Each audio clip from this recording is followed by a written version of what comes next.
Hi friends, இன்றைக்கி வந்து cauliflower உருளைக்கிழங்கு குழம்பு எப்படி செய்கிறதுன்னு பார்க்கலாங்க. அதுக்கு வந்து சின்னதாக ஒரு பெரிய வெங்காயம் கட் பண்ணி வச்சுருக்கிறேன்,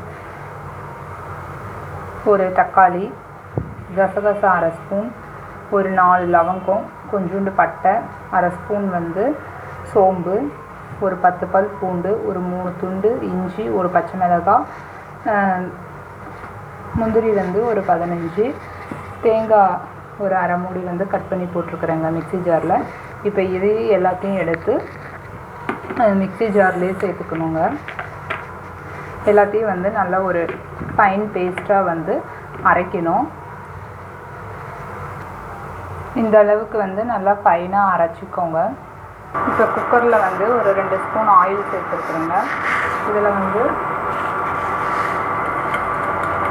ஒரு அரை ஸ்பூன் வந்து கடுகு உளுத்தம்பருப்பு சேர்த்துக்கோங்க. ஒரு 2 பீஸ் வந்து லவங்கம்,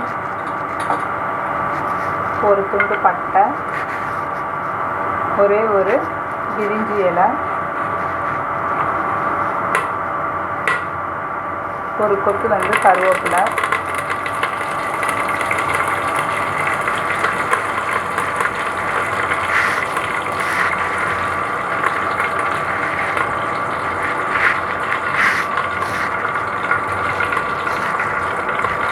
இப்போ வந்து கட் பண்ணி வச்சுருக்க ஒரு பெரிய வெங்காயத்தை சேர்த்துக்கோங்க.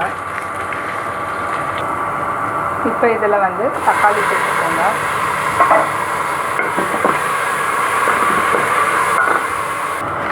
இப்போ இதில் வந்து மஞ்சள்தூள் ஒரு 1/4 ஸ்பூன் சேர்த்துக்கோங்க. உப்பு ஒரு ஸ்பூன் சேர்த்துக்கோங்க.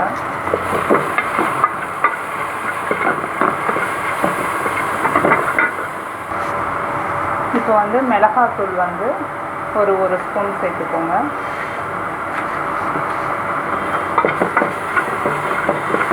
மிளகாத்தூள் சேர்த்து ஒரு நிமிஷம் வந்து வதக்கி விட்டுட்டு அடுத்தது அரைச்சி வச்சதான அந்த மசாலா சேர்த்துக்கோங்க.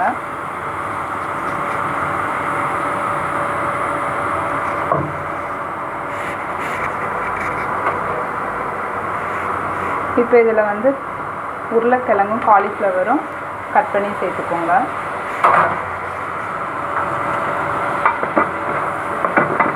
இதெல்லாம் சேர்த்து ஒரு 5 நிமிஷத்துக்கு வந்து வதக்கி விடுங்க. இப்போ வந்து இதுக்கு வந்து தண்ணி சேர்த்துக்கோங்க. ஒரு 1/2 லிட்டர் தண்ணி சேர்த்துக்கோங்க.